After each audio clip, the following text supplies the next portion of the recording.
Meskipun sebagian besar pasar kripto terus berjuang selama beberapa bulan terakhir, beberapa proyek telah melihat pertumbuhan yang luar biasa dalam total TVL, pengguna, dan harga token mereka, terutama di bagian pasar liquid staking.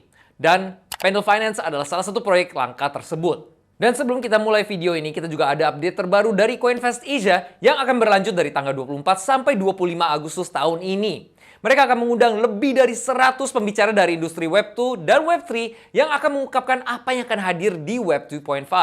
Beberapa pembicara yang akan hadir adalah Yat Siu, salah satu pendiri Animoca Brands, Thomas Franz, salah satu pendiri Ledger, Rene Michel, Kepala Global Asset Digital Standard Chartered, Bobby Lee, CEO Ballet, Vincent Yang, pendiri ZK-Link, dan banyak lagi. Jadi kalau kalian penasaran, kalian bisa cek kolom deskripsi untuk update lainnya. Dan kalau kalian belum beli tiketnya, pastikan untuk klik link di deskripsi. Dan jangan lupa, ada diskon spesial untuk Cryptosias dari Crypto Discover. Ketik saja CDiscover10 dan dapatkan diskon sebesar 10%. Dan dengan itu, kita sekarang akan lihat salah satu proyek paling unik di ekosistem dan bagaimana Pendle Finance menaklukkan pasar bearish ini.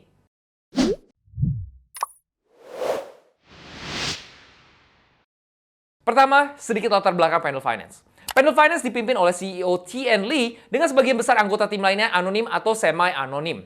Dalam putaran awalnya di tahun 2021, Pendle Finance berhasil mengumpulkan 3,5 juta dolar dari para investor termasuk CMS Holdings, D1 Ventures, Hashkey Capital, dan lainnya. Token mereka juga diluncurkan tidak lama setelah penggalangan dana mereka. Dan meskipun setelah mengalami beberapa kesuksesan di awal, token tersebut turun hingga hampir nol. Namun, baru-baru ini mereka telah melihat pertumbuhan besar-besaran. Tetapi kita akan membicarakan tentang ini lebih lanjut nanti. Sekarang, kita akan membicarakan dulu tentang apa fungsi Pendle sebenarnya. Pada intinya, Pendle memungkinkan para pengguna untuk memaksimalkan hasil aset mereka dan dimodelkan dari pasar derivatif suku bunga triliunan dolar dalam keuangan tradisional.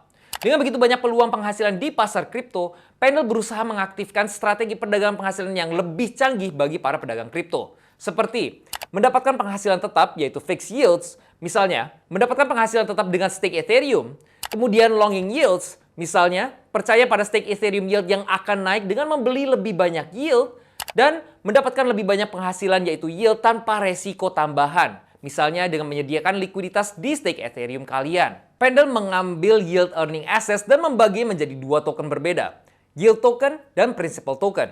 Misalnya, pada umumnya, kalau Cryptosias staking 100 USDC pada AV, pada akhir periode staking, Cryptosias akan menerima kembali aset yang telah kalian stake, yaitu 100 USDC, ditambah hasil apapun yang kalian peroleh, seperti 5 USDC dan 1 token AV. Namun di Pendle, jika Cryptosias staking 100 USDC di AV, kalian akan menerima dua jenis token. Satu, 100 principal tokens PTUSDC yang mewakili 100 USDC yang kalian stake di AV, dan 100 yield tokens YTUSDC yang mewakili yield yang kalian peroleh dari staking 100 USDC di AV. Lalu bagaimana kita bisa memperdagangkan token ini di Pendle? Dalam contoh ini, Cryptosias bisa menyetor ke PT Vault, yaitu Principal Token Vault, untuk mendapatkan APY tetap sebesar 3,49% hingga 30 Desember 2027, mengamankan hasil Cryptosias untuk jangka panjang, atau Cryptosias bisa juga membeli yield token jika kalian yakin hasilnya akan naik di masa mendatang, atau jual YT yield token jika Cryptosias yakin hasilnya akan turun di masa mendatang. Ini sangat menarik, terutama bagi investor jangka panjang yang ingin mengunci alias lock hasil pada token Ethereum yang di stake. Pendle mendukung berbagai Ethereum liquid staking tokens, termasuk Lido Stake Ethereum, Frex Stake Ethereum, Anchor Stake Ethereum, dan banyak lagi. Tapi ini tidak berlaku hanya untuk Ethereum Stake Token saja.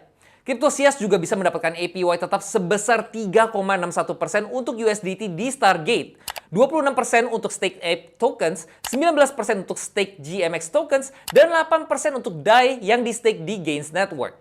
Dan ada beberapa strategi perdagangan potensial yang menarik di sini. Satu hal yang harus diperhatikan adalah tanggal jatuh tempo, alias maturity date, yaitu tanggal berakhirnya hasil tetap, yaitu fixed yield kalian. Kalau Cryptosias memiliki fixed yield hingga 30 Desember 2023, setelah tanggal ini, kalian tidak akan lagi memperoleh fixed yield tersebut, dan kalian harus mengunci alias lock yield kalian lagi di Pendle. Masih bingung? Jangan khawatir. Kalian bisa kunjungi bagian Learn section di situs web Pendle dan ikuti mini lessons untuk menjadi ahli dalam memahami cara kerja Pendle dan bagaimana kalian bisa berdagang di Pendle untuk keuntungan kalian. Namun, kami selalu ingatkan kalau ini bukanlah nasihat keuangan dan ingat untuk selalu melakukan riset kalian masing-masing. Dengan begitu banyak minat pada pasar liquid staking, Pendle telah melihat pertumbuhan besar-besaran dalam beberapa bulan setelah Ethereum beralih ke Proof of Stake, melihat TVL-nya naik dari 17 miliar US dollar pada awal tahun menjadi lebih dari 150 miliar US dollar pada saat penulisan. Namun, banyak dari pertumbuhan itu berkat peluncuran mereka di Arbitrum pada bulan Februari yang sekarang membuat sepertiga dari total TVL mereka. Dengan peningkatan besar-besaran dalam TVL dan aktivitasnya, token Pendle juga mengalami pertumbuhan yang mengesankan. Naik dari sekitar 5 sen di awal tahun menjadi 70 sen pada saat penulisan. Namun satu hal yang menarik tentang token Pendle adalah utilitasnya. Dengan mengunci alias locking token Pendle dan minting V-Pendle, para pengguna dapat meningkatkan hadiah mereka saat menyediakan likuiditas ke bursa terdesentralisasi. Dan pemegang V-Pendle akan mendapatkan bagian dari keuntungan protokol. Tidak hanya itu, Pendle juga digunakan dalam tata kelola alias governance, yaitu proses pengambilan keputusan dalam protokol yang menghitung para pendapat token holder ke dalam keputusan tersebut. Dan selama beberapa bulan ke depan, kami merasa Pendle akan terus meningkatkan TVL mereka dengan adanya peluang menarik bagi para pemegang token liquid staking. Dengan keberhasilan peluncuran mereka di Arbitrum, kemungkinan besar mereka juga akan memperluas ke chain berbiaya rendah lainnya, seperti Optimism, Polygon, dan bahkan mungkin chain di luar ekosistem Ethereum.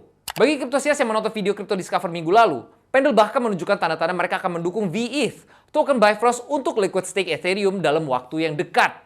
Jadi kalau kalian belum nonton video tentang seberapa menjanjikan Bifrost, pastikan untuk menonton videonya di sini. Jangan lupa juga untuk subscribe di channel kami dan nyalakan notifikasi di channel TikTok, Twitter, Telegram, dan YouTube kami supaya tidak ketinggalan update lainnya. Saya Leo mengucapkan terima kasih dan sampai jumpa di video berikutnya. GM Cryptosias.